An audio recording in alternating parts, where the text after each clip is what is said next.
fellow Nigerians, I speak to you today with a heavy heart and sense of responsibility, aware of the turmoil and violent protests unleashed in some of our states. Notably, among the protesters were young Nigerians who desired a better and more progressive country where their dreams, hope, and personal aspiration will be fulfilled.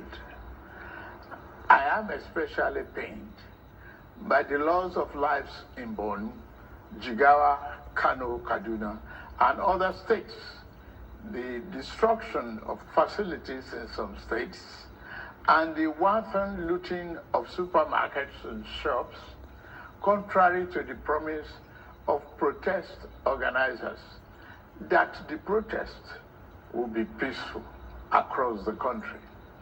The destruction of properties set us back as a nation, as scarce resources will be again used to restore them.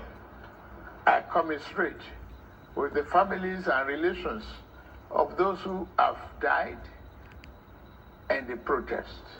We must stop further bloodshed, violence, and destruction.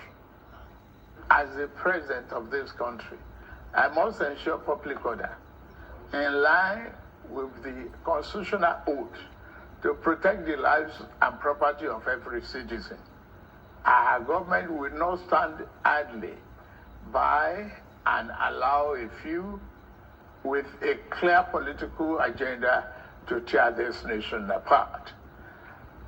Under the circumstances, I hereby enjoin protesters and the organizers to suspend any further protest and create room for dialogue, which I have always acceded to at the slightest opportunity. Nigeria requires all hands on deck and need all, regardless of age, party, tribe, religion, or other divides, to work together, reshaping our destiny as a nation. To those who have taken undue advantage of this situation to threaten any section of this country, be warned. The law will catch up with you. There is no place for ethnic bigotry or such threats in the Nigeria we seek to build. Our democracy progresses when the constitutional rights of every Nigerian are respected and protected. Our law enforcement agencies should continue to ensure full protection of life and properties of innocent citizens in a responsible manner. My vision for our country is one of a just and prosperous nation where each person may enjoy the peace, freedom, and meaningful livelihood that only democratic good governance can provide. One that is open, transparent, and accountable to the Nigerian people.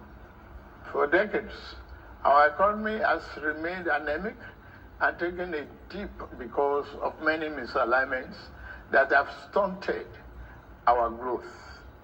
Just over a year ago, our dear country, Nigeria, reached a point where we couldn't afford to continue the use of temporary solutions to solve long-term problems for the sake of now and our unborn generations.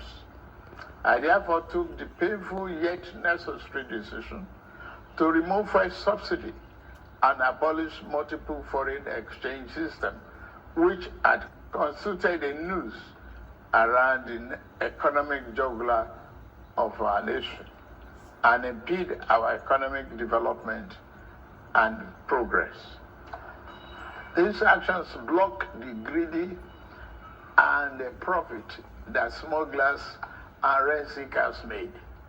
They also block the undue subsidy we had extended to our neighboring countries to the detriment of our people, rendering our economy prostrate. These decisions are made were necessary if we must reverse the decades of economic mismanagement that didn't serve us well. Yes, I agree, the buck stops on my table, but I can assure you that I am focused fully on delivering the governance to the people, good governance for that matter. In the past 14 months, our government has made significant strides in rebuilding the foundation of our economy to carry us into a future of plenty and abundance. On the physical side, aggregate government revenue has more than doubled, hitting over 9.1 trillion naira in the first half of 2024, compared to the first half of 2023, due to our efforts at blocking leakages, introducing automation, and mobilizing funds creatively without additional burden on the people. Productivity is gradually increasing in the non-oil sector, reaching new levels and taking advantage of the opportunities in our current economic ambience. My dear brothers and sisters, we have come this far, coming from a place where our country spent 97% of all our revenue on debt service. We have been able to reduce that to 68% in the last 13 months. We have also cleared legitimate outstanding foreign exchange obligations of about 5 billion without any adverse impact on our programs. This has given us more financial freedom and room to spend more money on you, our citizens, to fund essential social services like education,